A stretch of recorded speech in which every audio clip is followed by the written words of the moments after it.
Hello guys, welcome to வெண்பல் channel. இன்றைக்கி நாம் பார்க்க போகிறது மிகப்பெரிய டாபிக். வேறு ஒன்றும் இல்லைங்க, ஞானப்பல்லை பற்றி தாங்க. பேர் தாங்க ஞானப்பல், ஆனால் இதுக்கு ஞானமே இருக்காதுங்க.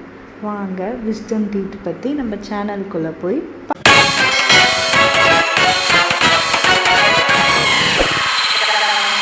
பல்லுங்க. ஞானப்பல் பார்த்திங்கன்னா, விஸ்டம் டீத் பார்த்திங்கன்னா மொத்தம் நாலு பல் இருக்குங்க. மேலே 2, கீழே 2. ஓகேங்களா? அது 4 முளைக்கிறதுக்குள்ளே படாத பாடு படணுங்க. எந்த வயசில் முளைக்கும்னு கேட்டிங்கன்னா, 17 வயசுலேருந்து 22 வயசுக்குள்ளே முளைக்கும். சில பேருக்கு 51 வயசில் முளைக்கும். 10 லட்சத்தில் ஒருத்தருக்கு 51 வயசில் முளைக்கும். சில பேருக்கு முளைக்காமல் அப்படியே உள்ளுக்குள்ளேயே அப்படியேவே இருக்கும். சில பேருக்கு இல்லாமலும் போகலாம். அதனால் ஒன்றும் தப்பு கிடையாது. பிறவியிலேயே இல்லாமலும் கூட போகலாம். அதுக்கு பேர் கன்ஜெனிட்டல் மிஸ்ஸிங், அவ்வளோதாங்க. இப்போது இடம் இருக்குது. 32 பல்லுக்கான இடம் சில பேருக்கு இருக்கும். அது தன்னால் முளைக்கும். ஆனால் சில பேருக்கு பார்த்திங்கன்னா இடமே இருக்காது.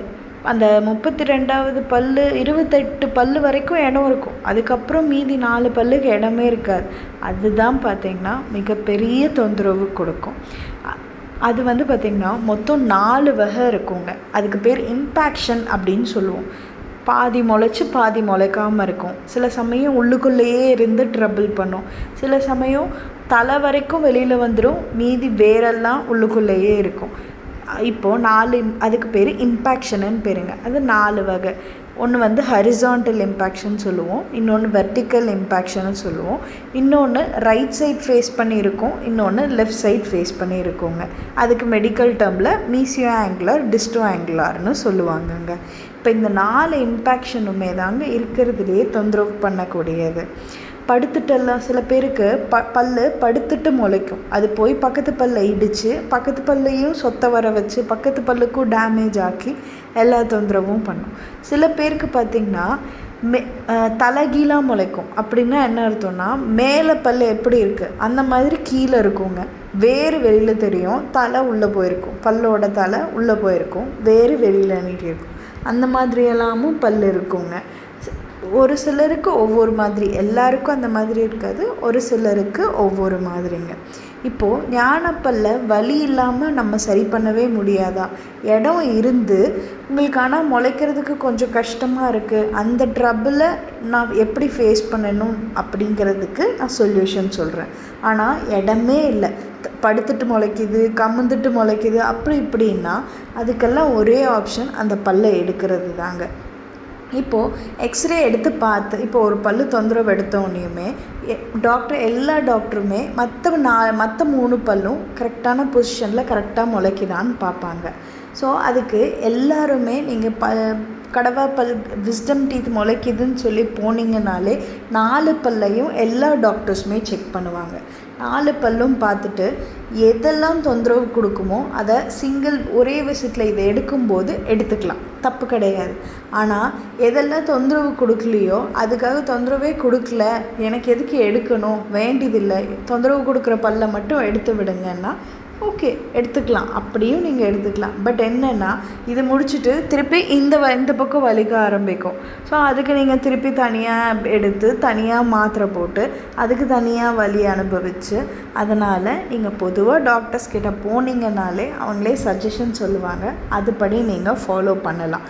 விஸ்டம் டீத்துக்கு வேறு ஆப்ஷனே கிடையாதுங்க. வலி படுத்துட்டு முளைக்கிறது அந்த மாதிரியெல்லாம் இருக்கும்போது ஒரே ஆப்ஷன் அதை எடுக்கிறது மட்டும்தான். அதை வேறு எதுவுமே பண்ணவே முடியாது உங்களால். இன்னொன்று கேட்டிங்கன்னா, சரி இப்போ எனக்கு நல்லா இருக்குது, இதை எடுக்க வேண்டாம், முளைக்கிற வரைக்கும் எனக்கு கொஞ்சம் தொந்தரவாக இருக்குது அப்படின்னா அதுக்கு என்ன சொல்யூஷன் அப்படின்னு கேட்டிங்கன்னா, ஒன்றும் இல்லை, டெய்லியும் காலையில் நான் சொன்ன மாதிரி ஆயில் புல்லிங் பண்ணுங்கள். ஆயில் புல்லிங் பண்ணால் நிச்சயமாக கடவாப்பல் முளைக்கும் போது உங்களுக்கு வலியே இருக்காது. அந்த இடத்துல அழுக்கும் படியாது, சொத்தையும் வராது. இப்போ பாதி முளைச்சிருந்தா கூட அந்த இடத்துல மேலே சதை மூடி இருக்கிறதுனால உங்களுக்கு பார்த்திங்கன்னா வலி கொடுக்கும், உள்ளுக்குள்ளே போய் சாப்பிட்றதெல்லாம் மாட்டோம். அது எல்லாமே இந்த ஆயில் புல்லிங் சரி பண்ணிடும். அதுக்கப்புறம் சால்ட் வாட்டர் கார்க்லிங். அப்படி இதெல்லாம் பண்ணியுமே எனக்கு வலி இருக்குன்னா ஒரே ஆப்ஷன் மவுத் வாஷ் தான். மவுத் வாஷ் கட்டாயம் யூஸ் பண்ணி தான் ஆகணும், வேறு வழியே கிடையாது. ஹெக்ஸிடென்ட் மவுத் வாஷ் தாங்க யூஸ் பண்ணணும், வேறு வழியே கிடையாது. பல்ல எடுக்கிற இது தாங்க வைத்தியம், வேறு ஒன்றுமே நீங்கள் பண்ண வேண்டாம். ஆயில் புல்லிங் பண்ணாலே தன்னால் வலி குறைஞ்சிரும், ரிப்பீட்டாக வலிக்காது. ஒரு தடவை வலி நீங்கள் டாக்டர்கிட்ட போகிறீங்க, அது சரியாக போகுது, திருப்பி 2 மாதம் கழித்து திரும்ப வலி வருது அப்படின்னா திரும்பியும் நீங்கள் டாக்டர்கிட்ட போகணுன்னு அவசியம் இல்லை. நீங்கள் ஆயில் புல்லிங் பண்ணிகிட்டே இருங்க, அந்த இடத்த க்ளீனாக மெயின்டைன் பண்ணுங்கள், ஹார்டாக ப்ரஷ் பண்ணாதீங்க, அழுத்தி கடினமான பொருள் கடிக்காதீங்க. இதெல்லாம் எதுவுமே பண்ணாமல் இருந்தீங்கனாலே திரும்ப வலி வராது, அது பாட்டுக்கு அது இடம் இருந்துச்சுன்னா முளைக்கும். நெக்ஸ்ட்டு அடுத்து என்னன்னு கேட்டிங்கன்னா, இப்போது இதனால் எங்கெங்கெல்லாம் வலி வரும், இந்த கடவாப்பல்லுனால் என்னென்னலாம் வலி வரும் அப்படின்னு கேட்டிங்கன்னா, மெயினாக நமக்கு கோல்டு பிடிச்சதுன்னா தலை வலி ரொம்ப ஜாஸ்தியாக இருக்கும், காது வலி ரொம்ப ஜாஸ்தியாக இருக்கும், மூக்கு ரொம்ப அடைச்சிருக்க மாதிரி இருக்கும். இது எல்லாமே அந்த கடவாப்பல்லும் இதெல்லாமும் சேர்றதோட வலி தான், மற்றபடி வேறு ஒன்றும் கிடையாது. ரொம்ப அதிகமான வலி இருக்கும். அடுத்து பார்த்திங்கன்னா கழுத்து வலி தாங்கவே முடியாது. அடுத்து பார்த்திங்கன்னா கன்னத்தில் என்னமோ கடிக்கிற மாதிரியே இருக்கும், போட்டு சொரிஞ்சிட்டே இருக்கலாம் போல் இருக்கும், உள்ளுக்குள்ளே விண்ணு விண்ணு விண்ணு விண்ணுன்னு குத்திக்கிட்டே இருக்கும். இதெல்லாமே இந்த கடவாப்பல்லோட வலிங்க. முக்கியமாக காது வலி, தலைவலி, கழுத்து வலி, அப்புறம் பார்த்திங்கன்னா இந்த அரிக்கிறது, உள்ளுக்குள்ளே குத்திக்கிட்டே இருக்கிறது, இதெல்லாமே கடவாப்பல் முளைக்கும் போது எல்லாரும் ஃபேஸ் பண்ணக்கூடிய ஒரு சுச்சுவேஷன் தாங்க.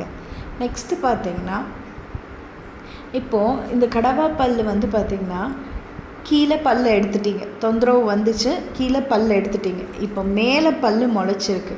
அப்போ என்ன ஆகும்னு கேட்டிங்கன்னா, கீழே சப்போர்ட் இல்லாமல் மேல் பல் கீழே இறங்கிட்டே வரும், தன்னால் கீழ் சதையில் அழுந்தி புண்ணாகும். அப்போ நீங்கள் ஆப்வியஸாக அந்த பல்லை எடுக்கிறாப்புல இருக்கும். கீழே இருக்க பல் நல்லா இருக்குது, மேலே இருக்க பல் தான் சொத்தை எடுத்துட்டீங்க அப்படின்னா இது என்ன ஆகும்னா, மேலே ஏறி மேலே இருக்க சதையை போட்டு அழுத்தும், உங்களால் வாயை திறக்க முடியாது, கடிக்க முடியாது, வாய் சேராத மாதிரி வலி இருக்கும். ஸோ நீங்கள் ஆப்வியஸாக கீழே இருக்க பல்லை எடுத்து தான் ஆகணும். ஒரு பல்லை எடுத்து ஒரு விஸ்டம் டீத்தை எடுத்துட்டிங்கன்னா அதுக்கு ஆப்போசிட் சைடில் இருக்க டூத்தை நீங்கள் கட்டாயம் எடுக்கிற சுச்சுவேஷன் தான் வரும், அது வராமல் போகாது.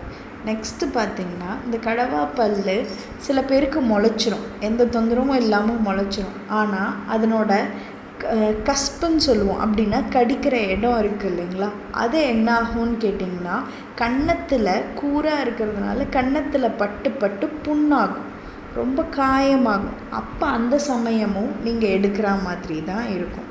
அடுத்து பார்த்திங்கன்னா, இப்போ இந்த வலியெல்லாம் கூட பரவாயில்ல, சில பேருக்கெல்லாம் பார்த்திங்கன்னா வாயை திறக்கவே முடியாது, அந்தளவுக்கு வலியோடு காத்துக்கிட்டு இருப்பாங்க, அப்புறம்தான் டாக்டர்கிட்ட போவாங்க. அந்த மாதிரி சுச்சுவேஷன் வர்றப்போ ஃபேஸ் பண்ணாங்க. ஒன்ஸ் உங்களுக்கு வலி ஸ்டார்ட் ஆயிடுச்சா, ஆயில் புல்லிங் பண்ண ஆரம்பிச்சிடுங்க. உடனே அடுத்த நாள் காலையில் வாயில் நல்லெண்ணெய் ஊற்றி நல்லா கொப்பளிங்க. இன்னொன்று கேட்டிங்கன்னா, ஆயில் புல்லிங் பண்ணிங்கன்னா உங்களுக்கு ஸ்பேஸும் கிடைக்கும், அது ஈஸியாக முளைக்கிறதுக்கான ஸ்பேஸும் கிடைக்கும். ஸோ ஆயில் புல்லிங் தாங்க ஃபஸ்ட்டு ஆப்ஷன். நீங்கள் எதையுமே தேட வேண்டாம், கிராம்பு அது இது எதுவுமே வேண்டாம், வீட்டில் போங்க, நல்லெண்ணெய் எடுத்து வாயில் கொப்பளிங்க. இது தாங்க இந்த அறிவு பல்லை பற்றி. வலி வருங்க, வலி வந்தால் நல்லெண்ணெய் ஊற்றி வாய் கொப்பளிங்க. அப்புறம் அதுவும் பண்ணி சரியாகலையா, உப்பு தண்ணியில் வாய் கொப்பளிங்க. அதுவும் பண்ணி சரியாகலையா, ஹெக்ஸிடென்ட் மவுத் வாஷ் வாங்கி யூஸ் பண்ணுங்கள். நான் சொன்ன மாதிரி 10 ml ஆஃப் லிக்விடு, மீதி 10 ml ஆஃப் வாட்டர் மிக்ஸ் பண்ணி நல்லா காகல் பண்ணுங்கள், தன்னால் பெயின் ரெடியூஸ் ஆகும். அதுக்கப்புறமா டாக்டர்கிட்ட போய் செக்கப் பண்ணிக்கோங்க. இது எல்லாமே ஃபர்ஸ்ட் எய்ட் தான். கடவாப்பல் பிரச்சனை வந்தால் 4 பல்லையும் நீங்கள் எடுக்கிற சுச்சுவேஷன் தான் வரும். அதை க்ளீனாக நீங்கள் மெயின்டைன் பண்ணிங்கன்னா அதை முளைக்கிற வரைக்கும் உங்களால் வலி இல்லாமல் ஈஸியாக முளைக்க வைக்க முடியும், நல்ல பல்லாக இருந்ததுன்னா. இல்லை அது படுத்துட்டு முளைக்குது, கமுந்துட்டு முளைக்குது, அதனோட பொசிஷனில் அது இல்லைன்னா ஆப்வியஸாக ஒரே ஆப்ஷன், நீங்கள் போய் டென்டிஸ்ட்டுக்கிட்ட போயிட்டு எக்ஸ்ரே எடுத்து பார்த்துட்டு அந்த பல்லை எடுக்கிறது தான் ஒரே ஆப்ஷன். இவ்வளோ தாங்க அறிவு பல்லை பற்றி. என்ன காய்ஸ், எல்லாருக்கும் அறிவு பல்லை பற்றின டவுட்ஸ் எல்லாம் கிளியர் பண்ணியிருப்பேன்னு நினைக்கிறேன். மேலும் இதை தவிர்த்து உங்களுக்கு வேறு ஏதாச்சும் அறிவு பல்லை பற்றி டவுட் இருந்துச்சுன்னா மறக்காமல் கமெண்ட் பண்ணுங்கள். நான் உங்களுக்கு எக்ஸ்பிளைன் பண்ணுறேன். இந்த வீடியோ உங்களுக்கு பிடிச்சிருந்துச்சுன்னா மறக்காமல் நம்ம சேனலை சப்ஸ்கிரைப் பண்ணிவிடுங்க. வேறு டென்டல் டிப்ஸோட அடுத்த வீடியோவில் நான் உங்களை சந்திக்கிறேன். டாடா, பை.